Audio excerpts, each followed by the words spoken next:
December 1944. The war in Europe was entering its darkest winter.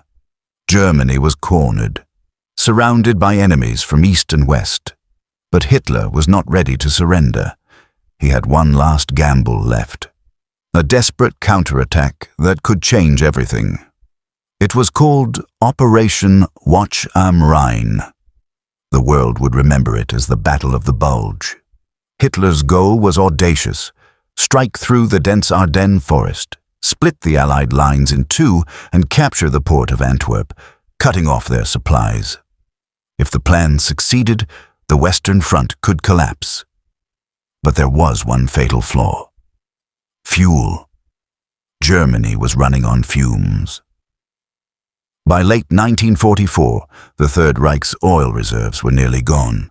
Factories were bombed, trains destroyed, pipelines broken. Every German commander knew that without fuel, even the most powerful tank was nothing but steel and silence. Still, orders came from Berlin: attack at all costs. Among the men leading the charge was Colonel Friedrich Müller, a battle-hardened officer, once wounded on the Eastern Front, now tasked with commanding an armored battalion in the West. His mission: seize American fuel dumps deep behind their lines. Without them, the offensive would die before it began. At dawn, Müller's column moved forward. Their tanks had just enough fuel to reach the enemy, not to return, but they pressed on, knowing that capturing a single Allied depot could mean survival or annihilation. By noon, gunfire echoed through the woods. Müller's men ambushed an American convoy, and after hours of brutal fighting, they seized a supply depot. Inside, they found what they were praying for: rows of metal drums marked USARMY GASOLINE. 50,000 gallons of high-octane American fuel. For a moment, the German soldiers laughed and cheered. They lit cigarettes, shouted in triumph, believing they had just won a victory that could turn the tide of war. But Colonel Müller didn't smile. He looked around at the burning trucks, the snow stained with blood, and the shattered remains of his own vehicles. He knew what this truly meant. That night, his officers gathered in the ruins of a farmhouse. "We have the fuel," one said. "We can move again." Another snapped. "Move where?" "We have no trucks left. The Americans control the skies. Every road is under fire." Müller stayed silent for a long time before whispering, "This is not victory. This is proof of our defeat." He realized something the others didn't. They had captured 50,000 gallons of enemy fuel, but they had no way to use it. The Luftwaffe could not fly, the tanks could not advance, and the supply routes, the veins of their army, were already dead. As dawn broke, the rumble of American artillery filled. The next morning, what was left of Müller's battalion began to retreat. Snow was falling hard, blanketing the burnt-out wrecks of tanks and trucks. The once proud column that had rolled into battle with steel and confidence was now reduced to silence and smoke. Müller marched beside his men, their boots crunching through the frozen mud. They carried no banners, no songs, only exhaustion and disbelief. Each soldier knew the truth. The offensive was collapsing. The mighty Blitzkrieg had turned into a crawl through snow and fire. Behind them, the Ardennes forest still echoed with the sounds of war. American artillery pounded the valleys day and night. The Luftwaffe was grounded: no fuel, no planes, no air cover. Every step the Germans took was shadowed by the hum of Allied aircraft circling above. For Müller, the fuel depot was no longer a victory. It was a graveyard. 50,000 gallons had burned away into nothing, and with them, Germany's last hope for momentum. In that moment, he realized the war was no longer about who fought harder, but who could keep fighting at all. America could replace everything: men, tanks, planes, fuel, in a matter of days. Germany could replace nothing.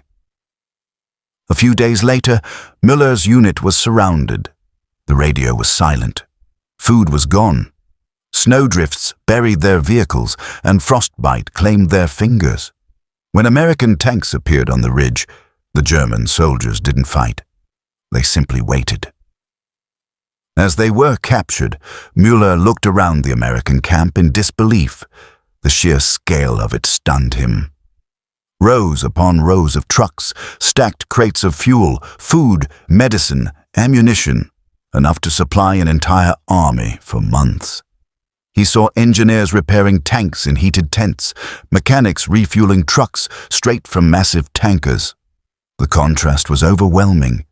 For every one German vehicle, the Americans had 10. All moving, all supplied.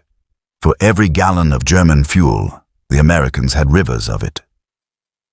Standing behind barbed wire, Müller whispered to another officer, "Now I understand why we cannot win. They don't just fight with men, they fight with machines, with industry, with endless supply." To him, this was no longer a battle between soldiers. It was a war between factories, and America's factories were unstoppable. As the days turned into weeks, Müller and thousands of other German prisoners were transported across the Atlantic. They expected cruelty, punishment, maybe even starvation. But when they arrived in the United States, what they saw left them speechless. The journey itself was an education in power. American ships were vast and efficient, carrying supplies, vehicles, even entire hospitals across the ocean. Every port they passed was alive with cranes, engines, and workers. America wasn't just fighting the war. It was manufacturing victory. When the trains finally brought them to the POW camps, the prisoners stared through the windows in disbelief. Everywhere they looked, cities glowing at night, railways packed with goods, assembly lines that never stopped. It was then that Müller understood something profound. The war had been lost long before his battalion ever ran out of fuel. It was lost in the factories, in the refineries, in the shipyards, in the very heartbeat of industrial America. In letters later found after the war, he wrote, "The Americans wage war like engineers. Their tanks run on oil, but their army runs on mathematics. Every bullet, every loaf of bread, every drop of fuel is counted and delivered. We fought with courage, but they fought with calculation." Months passed. The war in Europe ended. Hitler was dead, Berlin was ashes, and the once proud German army was a memory fading into defeat.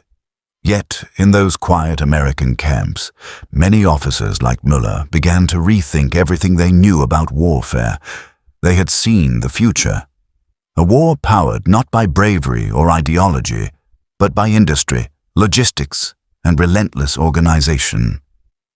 Years later, when Müller returned to a ruined Germany, he walked through empty streets lined with rubble. No trains, no factories, no fuel, only ghosts of what had once been. In his hands, he carried a single photograph he had taken in captivity, a line of American trucks stretching beyond the horizon. That image became, for him, the symbol of defeat. Not the fall of Berlin, not the death of Hitler, but the realization that the war had been decided by the side that could build, move, and sustain, longer than the other could fight. He once told a fellow officer, "We Germans built tanks faster than men could drive them, but the Americans built roads faster than we could destroy them." The truth was clear. The Red Ball Express, those endless convoys of American trucks rushing supplies to the front, had done more to win the war than any weapon or general. It kept the Allied armies alive, mobile and unstoppable, and every German who saw it, from the generals to the prisoners, knew deep down that this was the real power of America. Colonel Friedrich Müller died in 1958, quietly, in his hometown. He never spoke publicly about the war again. But in his final diary entry, he wrote one simple line: "We lost the war the day we ran out of fuel, and they never did."